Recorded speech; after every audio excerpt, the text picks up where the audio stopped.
Today, we're focusing our attention on a deeply sobering and catastrophic event that is currently unfolding in Nepal. While we always strive to bring you fascinating insights into how our world works, it's absolutely crucial we begin today with a serious, empathetic, and grounded acknowledgement of the tragedy happening right now. We're going to look closely at the geological mechanics behind this disaster to better understand what exactly occurred up in those mountains. Catastrophe strikes Nepal, the unfolding tragedy. To really understand the science here, we first have to recognize the immediate human stakes. The images and footage coming out of the region right now are simply devastating, and the human cost is already heartbreaking. Dozens of people have been killed by a sudden, incredibly violent rush of water.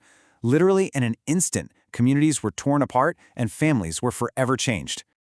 And tragically, this remains a highly volatile situation. Hundreds of individuals are currently missing. Given the sheer scale of the devastation, and honestly the challenging mountain terrain, rescue operations are agonizingly difficult. There's a very real, very heavy fear that these numbers are only going to climb as the days go on. Eyewitness accounts and footage share this terrifying commonality. Multi-story buildings just being leveled, washed away as if they weighed absolutely nothing. Now, seeing destruction on this massive scale, your mind naturally assumes a massive weather event, right? Like a colossal hurricane or a historic, days-long torrential downpour. But that's the crucial anomaly here. There was no massive storm. Okay, let's dive into this. A flood without rain, the geological mystery.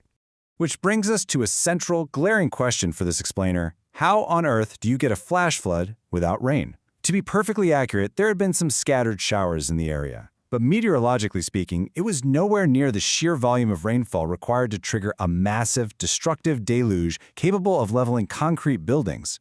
So if the water didn't fall from the sky in that moment, where exactly did it come from? Well, the answer lies high up in the Himalayas. This disaster didn't happen on a flat plain. It occurred right along the rugged border of China and Nepal, in the mountainous region just north of Kathmandu. Up here, the landscape kind of plays by its own rules, and the threats, well, they don't always come from the clouds. Anatomy of a glacial burst, the unseen culprit. While officials are still confirming the exact details on the ground, early analysis points to a distinct geological event, the failure of a moraine dam. High up in these mountains, climate change is causing glaciers to melt and retreat at truly alarming rates. But as a glacier backs up, it doesn't leave a clean surface. It leaves behind all the rock, dirt, and debris it originally carved out of the mountain.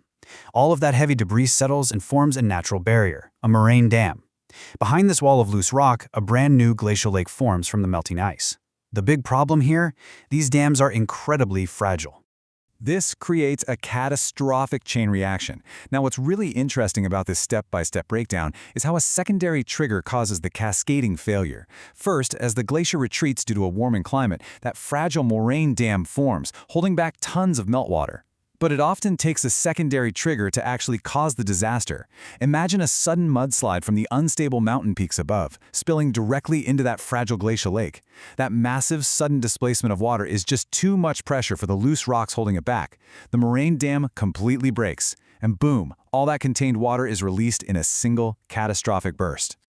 The downstream impact, a narrow path of destruction. Once that barrier fails, a massive volume of water and debris is in motion, and gravity just takes absolute control. Because of the Himalayan topography, this wall of water gets trapped in steep, incredibly narrow river corridors. It can't spread out and dissipate its energy like a typical river flood on a flat plain. Instead, it acts like a high-pressure fire hose, maintaining its destructive force and impacting community after community in continuous, rapid succession. The sheer force rips through everything in its path, meaning the entire region along that border is facing a widespread impact and a very long, difficult road to recovery. Which leaves us with this final, crucial question to consider. How many more retreating glaciers are hiding fragile moraine dams above vulnerable mountain communities? As climate change continues to alter our highest peaks, these unseen dangers, these ticking clocks made of ice and debris are only growing. What happened in Nepal is a geological mystery that quickly turned into a profound human tragedy. As we conclude this explainer, we certainly hope for the safety of everyone in the region, and we keep those who are missing and those beginning the incredibly hard work of recovery in our thoughts. Thank you for seeking to understand the science behind the headlines with us today.